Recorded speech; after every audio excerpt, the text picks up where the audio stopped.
If you've clicked on this video, chances are you're looking for a simple way to stay on top of all the things that are going on in your life, and you're looking for a better way to organize your day. The good news is I am absolutely going to help you do that. I'm going to share with you my exact process to staying on top of all the things in our super busy lives. This is a process that I have perfected over the last 20 plus years. It has led me through many different chapters of life, so I am confident that it's going to help you too. I'm Charlani, and like you, I had to figure out how to manage my time. So over the last couple of decades, I developed awesome time management skills that led me to become super organized. I wore a lot of hats as a young mom, wife, and small business owner. So I know that the simple systems and techniques that I created along the way are how I got a lot of things done without extra stress and that feeling of overwhelm. And I'm here to help you do the same. So let's hop into today's video. Before we dive into my 3-step process, let's first talk about the mindset behind planning.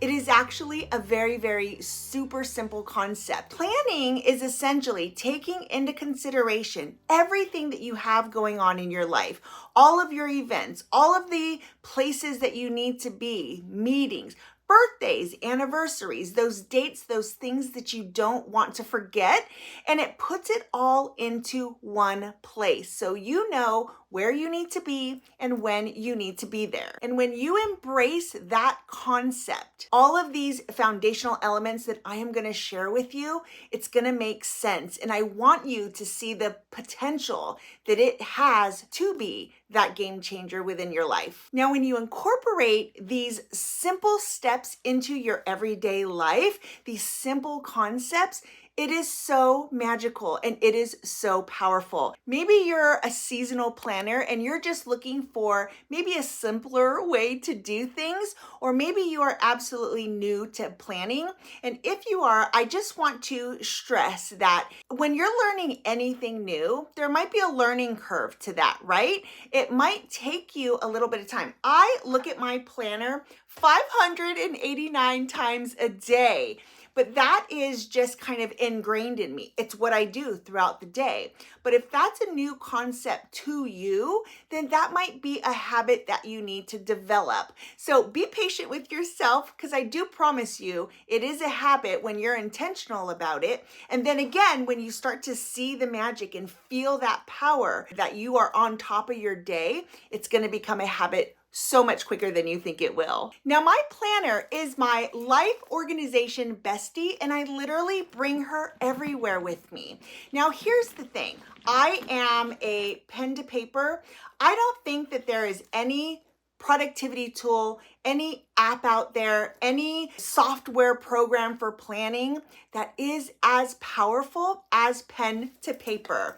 I am very tactile. I love coming in and feeling my pages. I love my paper, and I love taking my favorite pen and writing things that I have to do throughout the day. This just gives me all the joys and all the feel. So for me, pen to paper is absolutely the way to go. Now, I do think that in some instances, in some cases, digital planning would be helpful. And I think one of those instances would just be like a monthly calendar that you would have to coordinate with other people, like say for a business or meeting coordination, things like that. I do think that that would be helpful. But other than that, you have one set of 24 hours a day. You have one life. Put it in one planner. So let's break it down. There are 3 key elements that every planning system needs, so nothing ever again falls through the cracks. It's super simple, yet highly effective. Number 1, you need a monthly calendar to keep track of events. It's going to get you ahead of your schedule. This is a non-negotiable. Number 2, you need a weekly planner. This is a must-have. It's where all the magic happens. And number 3 is your to-do list. which is your secret weapon when you want to be uber productive and really take control of your time throughout the day. So let's break it down piece by piece. Number one, and first up, is your monthly calendar. This is your bird's eye view, your at a glance, if you will, of everything that you have going on in your life. This is your foundation. If nothing else, having a monthly calendar will change everything for you. Life moves fast. You have birthdays and anniversaries, places to be at certain times. There are events that are going on in your life all the time. Life moves quickly, and this way you're never going to be caught off guard again. This is how you get in front of it. Everything goes into your calendar, every event. If it's something where you have to be there on a specific day at a certain time, it goes into your calendar. That's why this is your foundation. This is the first step in organizing all the things that are going on in your life. This step is a must have. The first thing that you need to do is figure out when birthdays are, anniversaries, holidays that you celebrate, things like that should go into your monthly calendar. Now, you can always ask a discreet friend or family member to get those birth dates of dates that you might not remember. And here's the thing, once you have that, you're gonna have it forever and you never have to ask again. So get those birth dates and get them into your monthly calendars. Next, get in your school schedules, whether it's for you or your kids. Get those dates on there. Like any event that you have going on, whether it's for your kids or not, everything goes into your one monthly calendar. This is how you're going to get in front of those conflicts if there are any. But if you've got parent-teacher conferences, back to school night, you want to get into your calendar so that you know what is coming up. And then likewise, if there are extracurricular things that are going on, if your kid plays hockey or dances or has cheer or has a football game, all of those things goes into your monthly calendar.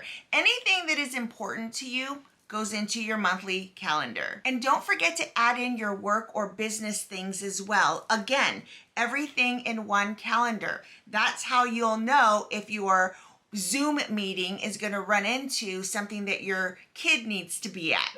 Like, that is why I preach one life, one planner, one calendar. You only have one set of 24 hours in a day, and this is how you get in front of those conflicts. Now, once you add in all of your birthdays, the anniversaries, school things for your children, your business things, don't forget about your personal stuff.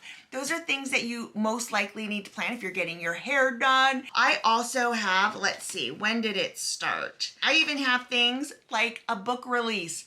I was waiting for Onyx Storm for what felt like years, 589 years, but I had that on here, the Onyx Storm release, so I knew that that week was gonna be a low work week for me.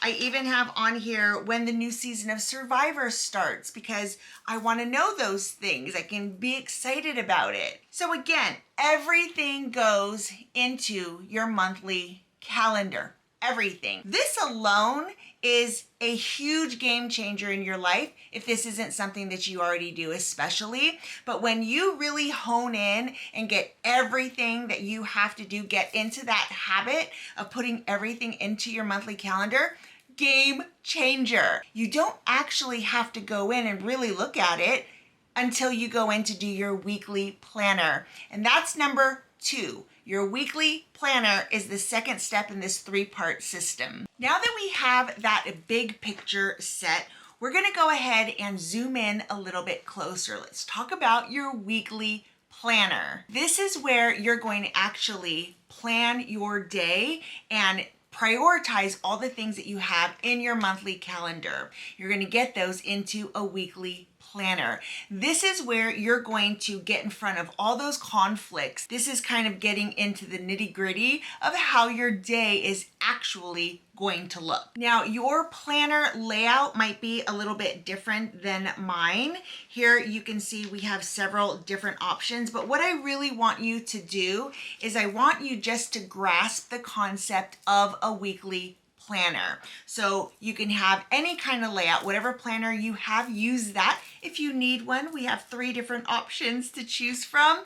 But I want you to grab a planner that resonates with you, that you feel like makes sense for you and the way that your brain works. Your weekly planner layout is definitely something that is personal preference. So for the purpose of this video, I just want to explain why a weekly planner is so powerful. Now, when you have a conflict or you have 2 things scheduled at one time, this is where you're going to get in front of that and you're going to be able to handle it before it becomes a major issue. So let's say you have a work meeting at 3 o'clock on Thursday, but on Thursday your kids have early release that day for whatever reason. You now know, because you've put it into your monthly calendar, you know that that's coming up and you know that you need to be now in 2 places at one time. So you're either going to change your meeting or you're going to let your kids know you're going to be a little bit late picking them up that day. Either way, you're going to address that before it becomes an actual problem. It eliminates that scrambling last minute that causes so much stress and anxiety. If you know that you have things accounted for, that immediately relieves a lot of stress. Now, if you're talking to a girlfriend and you're like, oh my gosh, let's go to lunch on such and such a date. And then you get over to your calendar and you realize that, I already have a meeting on that day. Then you know that you can either call your friend, reschedule, or move the meeting. Again, this is how you get in front of time conflict so you don't double book yourself. This was the biggest game changer for me, hands down. When I could see at that glance of, oh my gosh, I have 2 things to do at the same time, I could then eliminate one of the problems by talking to people, asking for help. I know that's so hard for us to do sometimes, but asking for help is definitely something that I needed to become comfortable with. Now, just to backtrack just a little bit, if you're using your monthly calendar, those things won't even happen because you'll know what is on your monthly calendar, so you're not gonna overbook. It's already there. But even so, sometimes things slip through the cracks like that, or you don't notice it, or you're on the fly and you're agreeing to something or accepting a project that you actually don't have time for. You're going to be able to address that head on way before it becomes a problem. So each week, usually on either Saturday or Sunday, I will take about 15 minutes just to simply go through my weekly planner. I will open up my monthly calendar and then I will flip over to my weekly planner and I will start adding in all of the things that need to get done. And as long as you have that weekly grid, whether or not you like a time blocking option, maybe you like to have just it sectioned in rows like this. You might also like a horizontal view.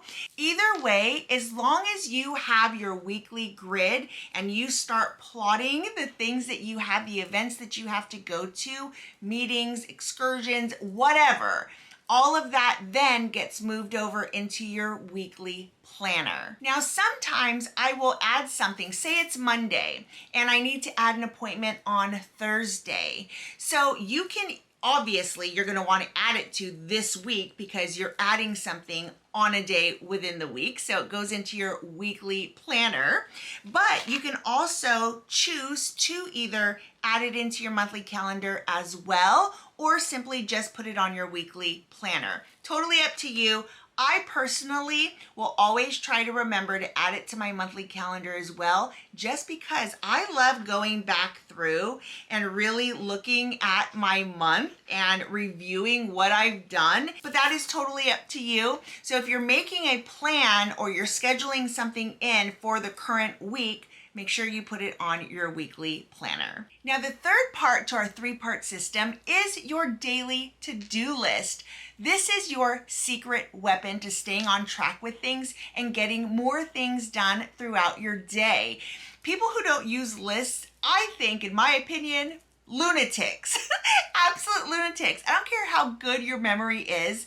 Everybody can benefit from making a list of things that need to get done. Or even if you're going to a grocery store, like have you ever forgotten something, like the one thing that you went to the store for and you forgot it, but you got 20 other items? I know, I've been there. That was probably the time that we didn't write lists. So you get things out of your mind. It relieves a little bit of that stress and that pressure to remember everything.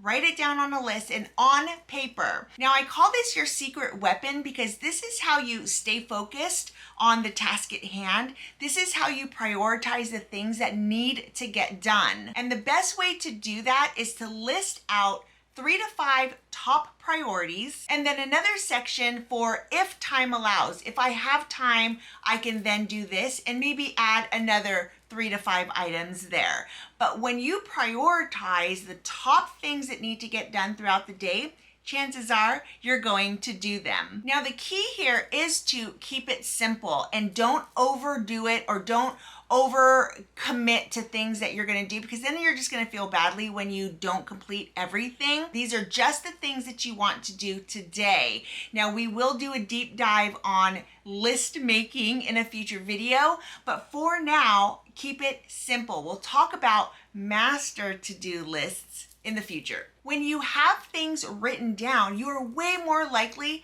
to get things done, to get the task at hand done, and you're not going to get sidetracked. Now, your to-do list can look in lots of different ways, right? It could be an actual prompted to-do list like this. It can be just a half sheet that you can add right onto your weekly planner, which is something that I do quite often. But it can also just be a notepad. It can just be a sticky note. It doesn't have to be anything fancy. So quick recap. You have your non-negotiable monthly calendar, which is going to get you ahead of your schedule. You have your must-have weekly planner. This is where all the magic happens, and this is how you get in front of those time conflicts. And then your secret weapon is your daily to-do list. I hope you found this video helpful, and my hope for you is that you feel empowered to incorporate these 3 fundamental elements into your daily life. Now, if you found it helpful, please give this video a thumbs up so that I know that the content resonates with you. And I would love for you to comment which of these 3 elements you think are going to make the biggest impact on your life. Maybe it's all 3. All right, guys, don't forget to subscribe so that we can stay connected. And don't forget to hit the bell for notifications so that you know when the next video is out. I'll see you in the next one. Bye.